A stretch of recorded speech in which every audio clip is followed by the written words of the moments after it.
జై Sriram. Hi hello friends, welcome back to Anil Sunil vlogs. ఈ vlog వచ్చేసి మేము శ్రీరంగం వెళ్ళామండి. సో అక్కడ దేవాలయాన్ని వీడియో తీసాము, మీరు కూడా దర్శించుకుంటారనేసి ఈ వీడియో తీయటం జరిగిందండి. సో అలానే మాకు కూడా మెమరబుల్గా ఉంటుందనేసి ఈ వీడియో యూట్యూబ్లో పెట్టామండి. సో ఇక్కడ శ్రీరంగనాథస్వామి ఆలయం ప్రపంచంలోనే అతిపెద్ద దేవాలయం అండి. అలానే జంబుకేశ్వర ఆలయం జలాలింగం అంటారండి. మరియు మారమ్మ తల్లి ఆలయం కూడా చూసేసేయండి. శ్రీరంగనాథస్వామి ఆలయం తమిళనాడు రాష్ట్రంలోని తిరుచిరుపల్లిలో ఉన్న శ్రీరంగంలో ఉంది. ఈ గుడిని తిరువరంగం అని కూడా పిలుస్తారు. ఈ ఆలయంలోని ప్రధాన దైవం విష్ణువు. ఈ ఆలయాన్ని తమిళ నిర్మాణ శైలిలో నిర్మించారు. ఈ గుడి గురించి ప్రాచీన తమిళ సాహిత్యమైన తివియా ప్రబంధంలో వివరించారు. ఈ గ్రంథంలో 6 నుంచి 9వ శతాబ్దం వరకు ఉన్న అల్వారుల గురించి రాశారు. ఈ క్షేత్రాన్ని విష్ణువుకు ప్రీతికరమైన 108 దివ్య దేశాల్లో ఒక్కటిగా పరిగణిస్తారు వైష్ణవులు. ఈ ఆలయంలో తైంకల్య సంప్రదాయంలో పూజాధికాలు జరుగుతాయి. అత్యంత ప్రధానమైనదిగా ఇది ప్రాచుర్యం పొందుతుంది. ఆలయ ప్రాంగణం 156 ఎకరాల్లో విస్తరించి ఉంటుంది. దీనికి 7 ప్రహరీలు ఉన్నాయి. ఈ ప్రహరీలు దృఢమైన భారీ బురుజులున్న గోడలతో నిర్మించబడ్డాయి. ఆలయ గర్భగుడి చుట్టూ ఇవి ఆవరించి ఉంటాయి. అన్ని ప్రకారాల్లో ఉన్న 21 బ్రహ్మాండమైన స్తంభాలు సందర్శకులకు ఆకట్టుకుంటాయి. ఈ ఆలయంలో వేల సంవత్సరాల నాటి ప్రాచీన నాగరికత చాటి చెబుతుంది. కొరమండలం తీరాన్ని, తూర్పు దక్కన్న ప్రాంతంలోని ప్రధాన భూభాగాన్ని 300 ఏళ్లకు పైగా పరిపాలించిన చోళ వంశం ఈ ప్రాంతంలో ఓ పురోగమి హిందూ సంస్కృతి వర్ధిల్లేందుకు దోహదపడ్డారు. 13వ శతాబ్దంలో చోళులు మదురైకి చెందిన పాండ్యుల చేతిలో, మైసూరుకు చెందిన హోయసాల రాజుల చేతిలో ఓడిపోయారు. శ్రీరంగంలో ఆలయ నిర్మాణంపై హోయసాలలు ప్రత్యేకమైన శ్రద్ధ చూపారు. కానీ అవి శాసనాలు, భవనాలు వరకు మాత్రమే పరిమితమైపోయాయి. హోయసాలను 14వ శతాబ్దం మొదటి భాగంలో పాండ్యులు ఓడించారు. ఆ తర్వాత దక్కన్న పీఠభూమి మీద మహమ్మదీయులు తరచూ దాడులు చేసినప్పటికీ 1336లో విజయనగరంలో ఏర్పడిన హిందూ సామ్రాజ్యం తన స్వాతంత్ర ప్రతిపత్తిని 1565 వరకు కొనసాగించుకోగలిగినది. అదే సమయంలో యూరోపియన్లు దక్షిణ భారతదేశంలో కాలుపెట్టారు. 16వ శతాబ్దంలో అనేక మంది విదేశీ పర్యాటకులు, వ్యాపారులు ఈ మార్గంలోంచి ప్రయాణాలు సాగించారు. కానీ విజయనగర సామ్రాజ్యం తమ వ్యాపారాల కోసం సమకూర్చిన మార్గాల మీద తప్పించే పోషక భూభాగాల మీద వారికి ఆసక్తి చాలా తక్కువగా ఉండేది. ఈ నేపథ్యంలో 1600లో ఆంగ్లేయుల ఈస్ట్ ఇండియా కంపెనీ, 1664లో ఫ్రెంచి కంపెనీలు వెలిశాయి. ఔరంగజేబు రాజు 1658-1707 పశ్చిమ దక్కన్న ప్రాంతంలో దండయాత్రకు బయలుదేరే క్రమంలో ఆక్రమణలు, భారీ ప్రాణ నష్టం తర్వాత బిజాపూర్, గోల్కొండ కోటలు అతని అధీనంలోకి వచ్చాయి. అతని మరణం వరకు ఈ దండయాత్రలు కొనసాగుతూనే ఉన్నాయి. ఇక్కడ ఎప్పుడెప్పుడు ఉత్సవాలు జరుగుతాయంటే అండి, జ్యేష్ఠ అభిషేకం. ఆలయంలో పేరుకొనిపోయిన మలినాలు తొలగించటం కోసం జూన్, జూలై మాసంలో ఈ జ్యేష్ఠ అభిషేకం ఉత్సవం చేస్తారు. ఆ రోజున ఆలయ గర్భగుడిని శుభ్రపరిచి ఆలయంలో ప్రత్యేక తయారు చేసిన మూలిక తైలాన్ని పెరుమాళకు పూస్తారు. నామ్ పెరుమాళ్ అమ్మవార్లు బంగారు తొడుగులను స్వర్ణకారులు మెరుగుపెడతారు. అనేక మంది అర్చకులు భక్తులు బంగారు వెండి కలశాల్లో పవిత్ర జలాన్ని తీసుకొచ్చేందుకు కావేరీ నదికి వెళ్ళి బంగారు కలశాన్ని ఏనుగు మీద తీసుకొస్తారు. ఈ బంగారు కలశాన్ని 1734లో విజయనగర చౌక నాయకర్ బహుకరించారు. ఆ తరువాతి కాలంలో కొందరు దొంగలు దాన్ని ఎత్తుకెళ్లారని, కానీ భగవంతుడి కృప వల్ల అది తిరిగి స్వాధీనమైందని అనుకుంటారు. ఈ శాసనం ఆ బంగారు కలశం మీద తెలుగు భాషలో చెక్కించి ఉంది. ఆలయంలో ఉన్న వెండి పాత్రల్ని కూడా పవిత్ర కావేరీ జలాలతో నింపి ఆలయానికి తీసుకొస్తారు. కావేరీ నుంచి ఆలయానికి వచ్చే మార్గంలో వేద మంత్రోపచారాలను హోరెత్తుతాయి. ఆలయంలో ఉన్న విగ్రహాలన్నిటినీ తిరువెన్నయ్యాలి ప్రకారంలో ఉంచుతారు. విగ్రహాల నుంచి బంగారు తొడుగుల్ని తొలగించి జిఆర్ స్వామీజీ బదుల దేశికర్ స్వాములకు అప్పగిస్తారు. ఆ తర్వాత తొడుగులకు స్వర్ణకారుడు మెరుగు పెడతారు. భక్తులు పూజించుకున్న తర్వాత సాయంత్రం తిరిగి తొడుగుల్ని అలంకరిస్తారు.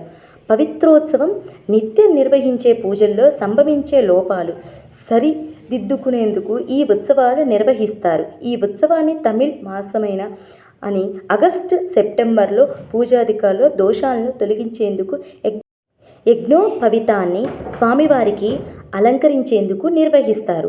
ఈ ఉత్సవాన్ని 2 రోజుల పాటు నిర్వహిస్తారు. మొదటి రోజు ఉత్సవ విగ్రహానికి యాగశాలలో 365 సార్లు తిరువర్ధనం జరుపుతారు.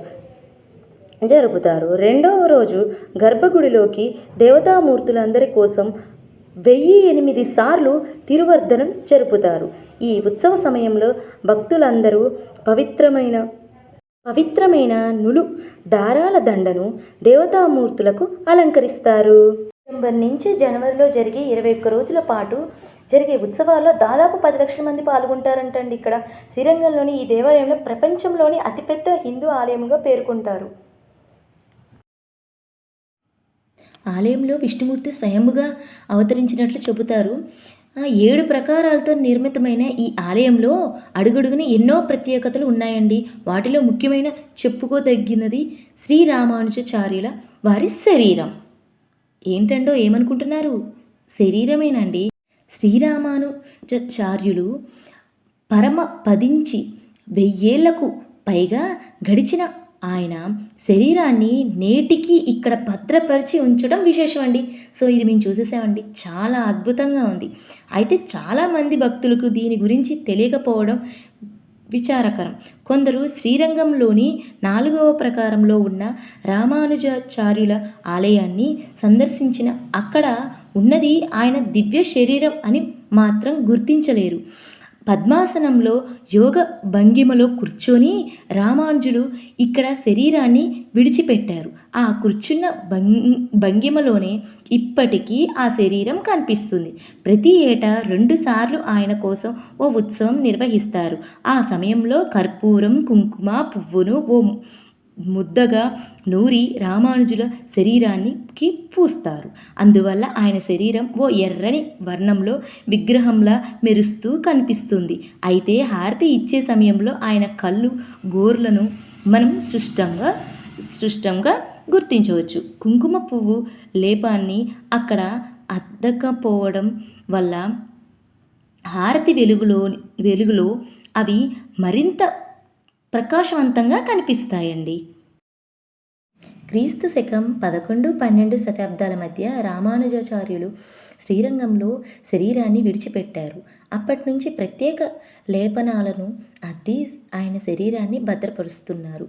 అయితే ఓకే, మీరు కూడా తప్పకుండా శ్రీరంగం వెళ్ళినప్పుడు శ్రీరామానుజాచార్యులు వారి శరీరం తప్పకుండా చూసేసేయండి. ఓకేనండి, బాయ్ ఫ్రెండ్స్. అయితే మాకు లంచ్ టైం అయిపోయింది, మేము లంచ్ చేస్తున్నాం. టెంపుల్కి దగ్గరలోనే ఉందండి రెస్టారెంట్. అక్కడ మేము veg manchurian and meals order ఇచ్చేసాము, తినేసేసాము. అయిపోయిన తర్వాత జంబూ కామేశ్వరుడు ఆలయం జలాలింగానికి వెళ్ళిపోదాం. ఇక్కడ మొదటి శంభుడు అనే ఋషి ఇక్కడ నివసిస్తుండేవాడు. ఆ ఋషి అత్యంత శివ భక్తుడండి. శివుని పూజించేందు మంచినీరు కూడా పూజించంది మంచినీరు కూడా స్వీకరించేవాడు కాదంటండి. కాలం గడుస్తూ ఉండగా ఒక్కసారి శంభుడికి శివుణ్ణి ప్రత్యక్షంగా పూజించాలని కోరిక కలిగింది.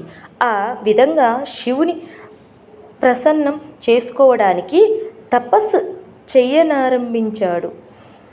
శివుడు అతన్ని తపస్సుకి మెచ్చి ప్రత్యక్షం అయి వరం కోరుకోమన్నాడు. శంభుడు తన అభిష్టం అయిన ప్రత్యక్షంగా పూజించే వరం కోరుకున్నాడు. బోలా శంకరుడు అంగీకరిస్తారు కదండి. మరి అంగీకరించి ఇక్కడ లింగ రూపంలో వెలుస్తాను, నువ్వు జంబు వృక్ష రూపంలో ఉండి నన్ను పూజించేందుకు అని చెప్పి అంతర్ధానం అవుతాడు. శివుడు శంభుడికి ఇచ్చిన వరం ప్రకారం లింగంగా ఆవిర్భవించగా శంభుడు జంబు వృక్షమై శివుని అర్చిస్తుంటాడు. ఆలయ ప్రాంగణంలో ఉన్న జంబు వృక్షాలే శంభుడిగా ఇక్కడ భక్తులు నమ్ముతారు. ఇక్కడ చాలా బాగుందండి, చాలా పీస్ఫుల్గా ఉంది. సో నేను ఒకటి తల మీద ఒకటి అట్లా పట్టుకున్నాను కదా, ఆ పుష్పాలు ఏంటో దేవుడి దగ్గర నుంచి నాకు అయ్యగారు ఇచ్చేశాడండి. నాకు చాలా సంతోషంగా అనిపించిందండి. ఆ పుష్పాలు ఏంటో నాకు ఐడియా లేదు. మీకేమైనా తెలిస్తే మాత్రం కామెంట్ సెక్షన్లో చెప్పండి. ఓకేనా ఫ్రెండ్స్? అయితే ఇక్కడ దేవాలయం విశాలమైన ప్రకారాలతో ఎత్తైన గోపురాలతో ఉంది. దేవాలయం 5 ఎకరాల విస్తీర్ణంలో 5 ప్రకారాలు కలిగి ఉంది. ఆలయానికి మొత్తం 7 గోపురాలు ఉన్నాయి. జంబుకేశ్వర స్వామివారు పశ్చిమ ముఖంగా ఉన్నారు. గర్భగుడి పక్కన అఖిలాండేశ్వరి ఆలయం కూడా ఉందండి. ఆలయ ప్రకారంలో జంబుకేశ్వర ఆలయం అఖిలాండేశ్వరి ఆలయాలనే కాకుండా అనేక ఉప ఆలయాలు, అనేక మండపాలు కూడా ఉన్నాయి. గర్భగుడి జంబుకేశ్వరుడు పేరు పొందినప్పటికీ ఇక్కడ లింగం నీటితో నిర్మితమైనది, కానీ నీటిలో లేదు.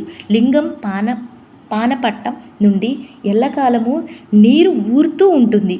ఈ విషయం భక్తులకు చూపించేందుకు లింగం పానపట్టంపై ఒక వస్త్రం కప్పుతారు. కొంతసేపటికి దానిని తీసివేసి ఆ వస్త్రాన్ని పిండుతారు. ఆ పిండిన వస్త్రం నీరు కూడా వస్తుంది. గర్భగుడిలో గవక్షానికి నవద్వార గవక్ష అని పేరు. గర్భాలయంలో ఉన్న జంబుకేశ్వరుడు అప్పులింగేశ్వరుడి నీరు తిర్లానిధీశ్వరి అని కూడా పిలుస్తారు. సో అయిపోయిందండి. ఇప్పుడు మనం ఇక సమయపురం మరియమ్మ తల్లి దగ్గరికి వెళ్దాం రండి. సో మనకి వచ్చే దారిలో కావేరీ నది కనిపిస్తుందండోయ్. ఇక్కడ శ్రీరంగంలో రైల్వే స్టేషన్ ఉంది. సో దగ్గరలో తిరుచా అనేసి ఒక సిటీ ఉందండి. అక్కడ విమానాశ్రయం, బస్ స్టేషన్, రైల్వే స్టేషన్, చాలా పెద్ద సిటీ అండి. అన్నీ ఉన్నాయి ఇక్కడ. సో సమయపురం మరియమ్మ తల్లి చాలా ఫేమస్ టెంపుల్ అండి. ఇక్కడ ఏంటో తెలుసా అండి, ఇక్కడ ప్రాముఖ్యత మొండి వ్యాధులను కూడా తగ్గించే సమయపురం మరియమ్మ తల్లి అండి. సో ఇక్కడ చాలా బాగుందండి సిటీ కూడా. ఒక 11 కిలోమీటర్స్ శ్రీరంగం కను ఆ తిరుచాకి. కాకపోతే ఇక్కడ పీస్ఫుల్గా ఉందండి. సో ఇక్కడ ఫ్లవర్స్ కూడా చాలా బాగున్నాయండి. ఈ శ్రీరంగంలో చాలా తక్కువ ఉందండి రేట్లు కూడా. చాలా బాగుందండి. అమ్మవారికి కదా అనేసి ఫ్లవర్స్ తీసుకొని వెళ్తున్నాము. సో టికెట్స్ ఇదంతా ఫ్రీ దర్శనం అండి. సో మేము చాలా దూరం నుంచి వచ్చాము కాబట్టి 100 టికెట్స్, 500 టికెట్స్ ఉన్నాయి. సో ఎక్కడ వీలైతే, ఎక్కడ తక్కువగా ఉంటే అక్కడ దానికి తగ్గట్టుగా టికెట్స్ తీసుకుంటున్నామండి. చాలా బాగా దర్శనం అయిందండి. అమ్మవారైతే చాలామంది జనాలు వస్తున్నారు. ఇక్కడ కూడా ఏదో హుండీల్లో కూడా వెయ్యాలనేసి చెప్తున్నారండి. ఏదో ఇచ్చేసి మొత్తం ఫ్యామిలీదనేసి హుండీలో వేసేసాము, ఆరోగ్యంగా ఉంటారనేసి. అది అయిపోయిన తర్వాత ఇక ప్రసాదానికి వచ్చేసామండి. ప్రసాదంలో కూడా చాలా క్యూ ఉందండి. ఎలానో కష్టపడి దద్దోజనం ప్రసాదం తీసుకున్నాము. దద్దోజనం కూడా చాలా బాగుందండి, టేస్టీగా. అంతా బాగా దర్శనం చాలా బాగా అయిందండి. ఈ 3 టెంపుల్స్ కూడా చాలా బాగా దర్శనమైంది. సో ఇక రిటర్న్ వచ్చేస్తున్నామండి. రిటర్న్ వచ్చే దారిలోనే మళ్ళీ కావేరీ నది కూడా కనిపిస్తుంది. కావేరీ నది అంటే మీకు గుర్తుకొచ్చే ఉంటుందండి. ఇందాకలో మనం జలాలింగానికి చెప్పా కదా, అక్కడ జలాలింగం దగ్గరికి వెళ్ళాలంటే కావేరీ నది స్నానం చేసి వెళ్తే చాలా మంచిదండి. సో అయితే మేము ఆటోలోనే వచ్చేస్తున్నామండి. మాకు బడ్జెట్‌కి తగ్గట్టుగా మేము కూడా చూసుకున్నామండి. ఎందుకంటే చాలా ట్రిప్పులు వేసేసాం కదా! సో ఇక్కడ మేము గదికి వచ్చేసాం. మా రూమ్‌కి వచ్చేసాము. లక్ష్మీ టవర్స్ అనేసి మా రూమ్ అండి. సో ఇక రిటర్న్ అవుతున్నాము. అన్నీ సర్దేసుకుంటున్నామండి. సో ఈ రూమ్స్ ఏమీ లగ్జరీగా ఏమీ లేవండి. నార్మల్‌గానే మా బడ్జెట్‌లోనే తీసేసుకున్నాము. చాలా బాగుందండి. సో ఈ వీడియో నచ్చితే లైక్ చేయండి, షేర్ చేయండి, సబ్స్క్రైబ్